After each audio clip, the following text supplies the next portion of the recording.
In 1944, the U.S. military kept black blood and white blood on separate shelves. Not because it was different, because black soldiers were. A man could wear the same uniform, bleed the same blood, die for the same flag, and still be told his body belonged in a different category. Somewhere in Europe, a wounded soldier is bleeding out. Medics are moving fast. Bandages, tourniquet, morphine.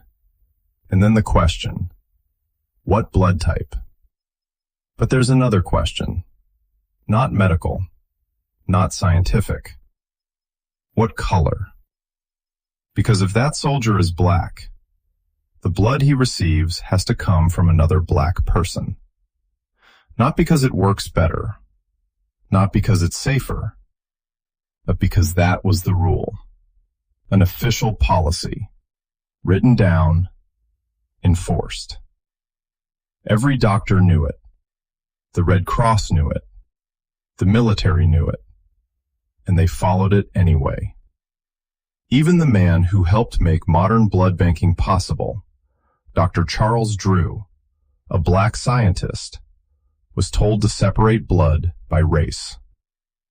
The same plasma, the same chemistry, the same ability to save a life, but labeled differently, stored differently, valued differently.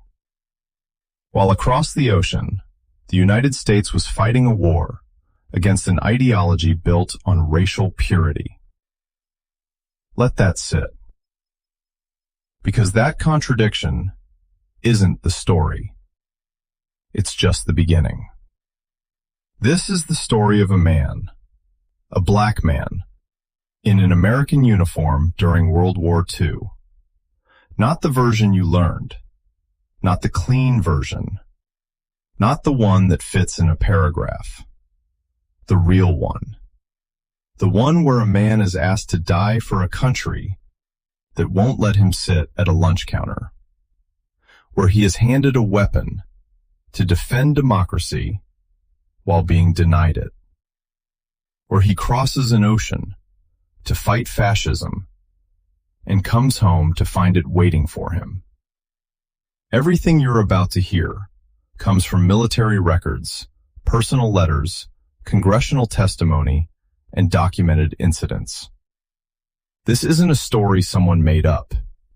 This is a story that was buried and then forgotten. So let's start at the beginning.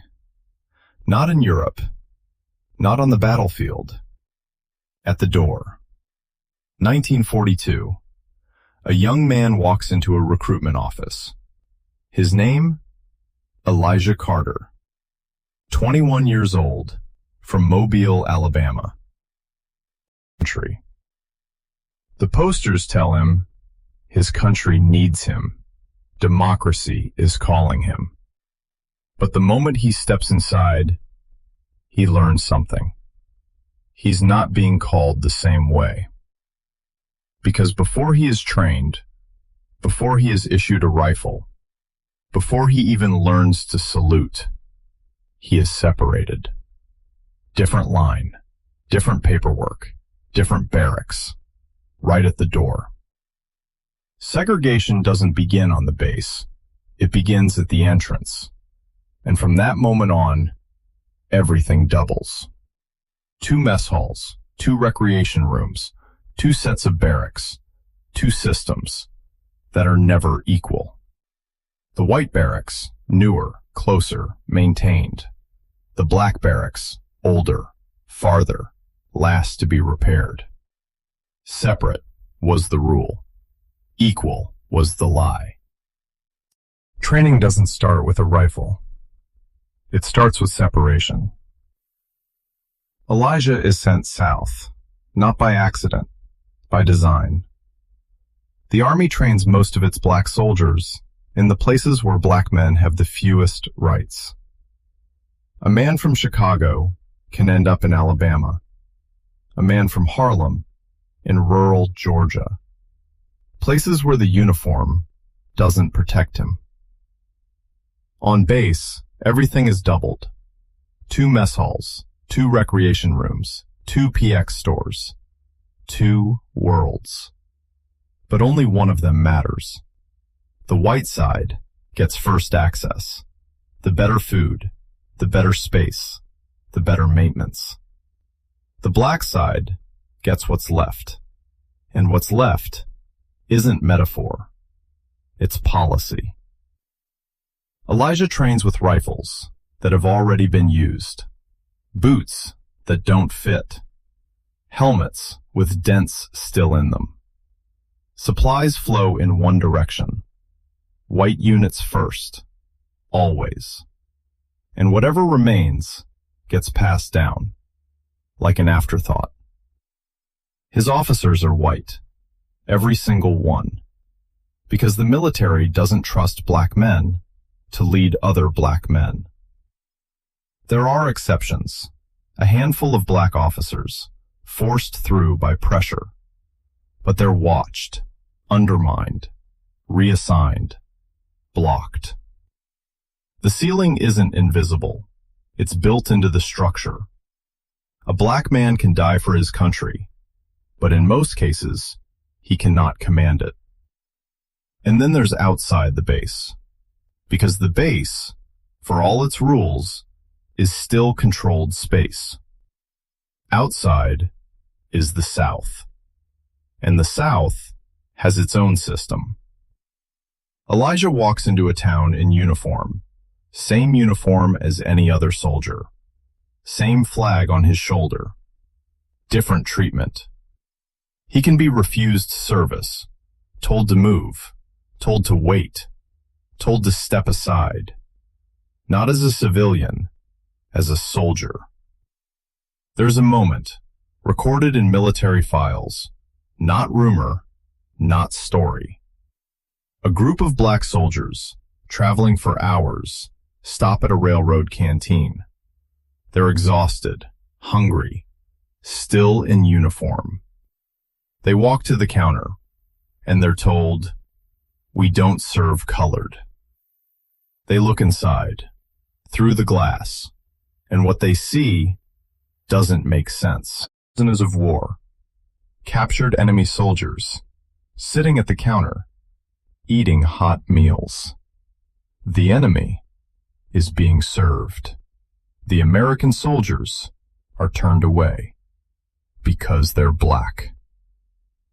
Let that settle. Men captured in war treated better than the men fighting it.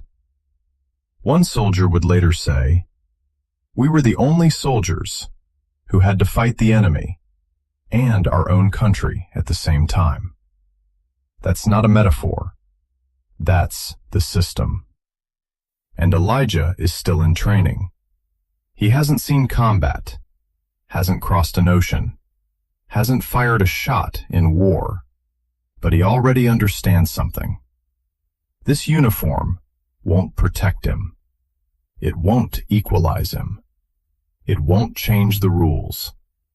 It just changes where he stands when the rules are enforced. By the time Elijah crosses the ocean, he already knows the rules. But the war has its own set. And here, the second betrayal begins. Because most black soldiers aren't sent to fight. They're sent to carry, to build, to load, to bury. Supply units, transportation, construction, grave registration, collecting the dead. Not as a temporary assignment, as a system, as policy. The official explanation is written down. Black men lack intelligence, discipline, courage. Not a rumor, not a few opinions, an institutional position, distributed, taught, enforced.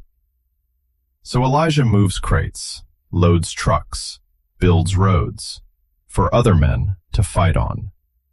He sees the front, but doesn't enter it. He hears the artillery, sees the smoke, feels the ground shake.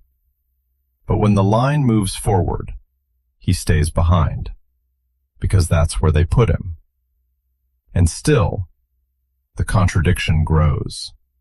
Because when the situation breaks, when units are under pressure, they need bodies, not categories, not theories, bodies. And suddenly, the same men who weren't trusted to fight are handed rifles.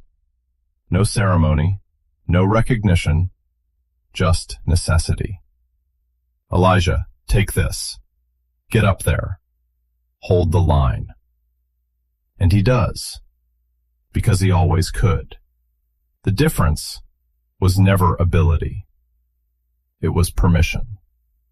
There are units, entire battalions, that prove this over and over again. The 761st Tank Battalion, all black, activated in 1942 and kept stateside for 2 years. Not because they weren't ready, because no one wanted them deployed. Until late 1944, when the war doesn't give them a choice. They're sent to Europe. General Patton addresses them, not with inspiration, with a condition.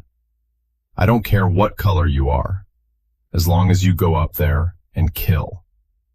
So they go, and they fight for 183 consecutive days, across France, across Belgium, across Germany, through the Battle of the Bulge, through the Siegfried Line.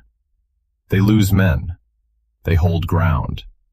They prove what was never in doubt. One of them, Staff Sergeant Reuben Rivers, is wounded. Badly. Ordered to evacuate. He refuses. Keeps fighting. For days. Until he's killed. He's recommended for the Medal of Honor. He doesn't receive it. Not in 1945.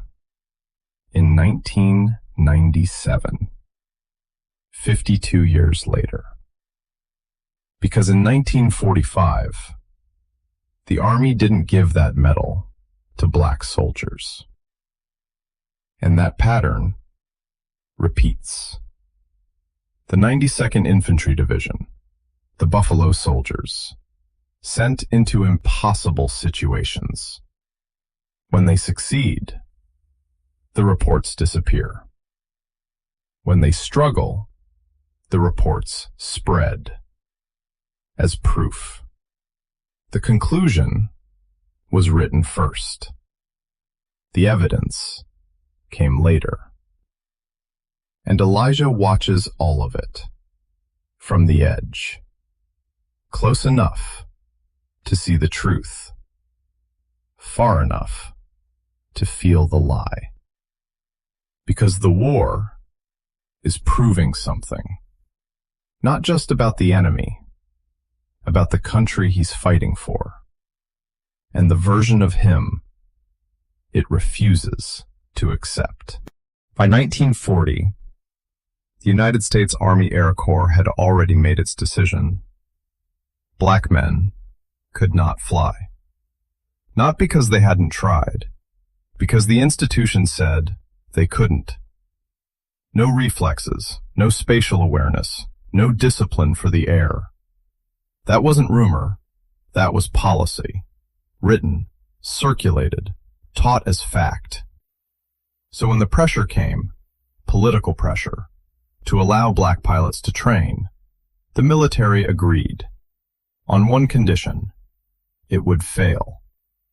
Tuskegee, Alabama, a training program built to prove a conclusion that already existed.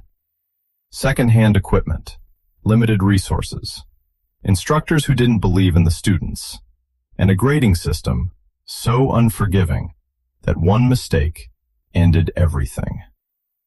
A white cadet makes an error, he gets another chance. A black cadet makes the same error, he's out. The math is simple. Raise the failure rate, and you confirm the theory.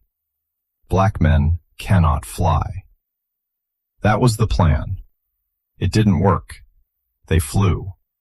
The 332nd Fighter Group, the Red Tails, named for the color on their aircraft. Bright red tails, impossible to miss. They fly escort missions, long range, dangerous, protecting bombers deep into enemy territory. Over 15,000 sorties, hundreds of enemy aircraft destroyed, in the air and on the ground. Mission after mission, they do exactly what they were told they couldn't do. And still, the contradiction follows them. Because when they land, they don't step into equality, they step back into segregation. Same base, different tables, different rooms, different rules. There's a moment, recorded. Black officers, Tuskegee-trained pilots, walk to the officers' club, on their own base. Commissioned officers, in uniform, and they're stopped, denied entry, because they're black. The officers' club, built for officers, refuses officers. The same men who fly combat missions over Europe, who escort bombers, who face enemy fire in the sky, cannot walk into a room on their own base. Let that settle. Good enough to die over Berlin. Not good enough to drink at the bar. And Elijah hears these stories, sees the reports, understands the pattern. It doesn't matter where you are, ground, air, frontline or base. The rule follows you. Not written on paper, but enforced in practice. And by the time the war begins to turn, by the time Germany starts to fall, Elijah understands something completely. This isn't a contradiction. It's a system. Consistent. Reliable. And no matter how much he proves, no matter how many missions they fly, no matter how many men they lose, the system doesn't change. It waits for him to come home, so it can continue there. 1945.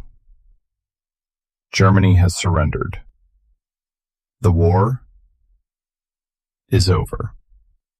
Elijah is coming home.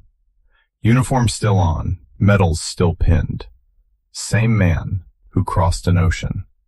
Same man who carried crates, built roads, held lines when the system needed him. Same man who proved everything they said he couldn't be. And when the ship docks, he expects something. Not praise, not celebration, just difference. That something has changed. That it has to. Because he's seen it in Europe. The camps, the bodies, the survivors who were hunted, numbered, erased because of who they were. He's seen where that logic leads, the end of it, the final version of racial supremacy. And now, he steps off the ship into a country that runs on the same idea. Different uniforms, different language, same belief. That some people are less. There's a man, not Elijah, but someone just like him. Same uniform, same war. His name, Isaac Woodard. Sergeant, decorated, recently discharged. He boards a bus, still in uniform, hours after serving his country. And somewhere in South Carolina, the bus stops. He asks to use the restroom. That's it. That's the moment. He's pulled off the bus, beaten, brutally, by a police chief, a man with a badge, in the country he just defended. The beating doesn't stop until his eyes are permanently destroyed. Isaac Woodard, who survived the war, comes home and loses his sight. The officer is tried. All-white jury. 30 minutes. Not guilty. And Isaac Woodard lives the rest of his life in darkness. That's not an exception. That's a message to every man who came back. Your service does not protect you here. Your sacrifice does not translate. And then comes the promise. The GI Bill. On paper, it changes everything. Education, homes, opportunity, a path into the middle class for every veteran.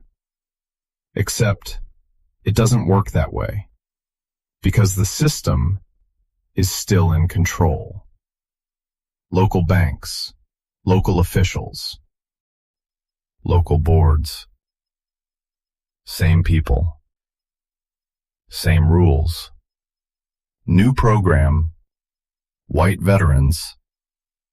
Get houses. Get loans. Get access. Black veterans. Get denied. Redirected. Excluded. You can't buy here. We won't lend there. 2 sentences. Closing every door. Colleges fill up, but not with them. Jobs open, but not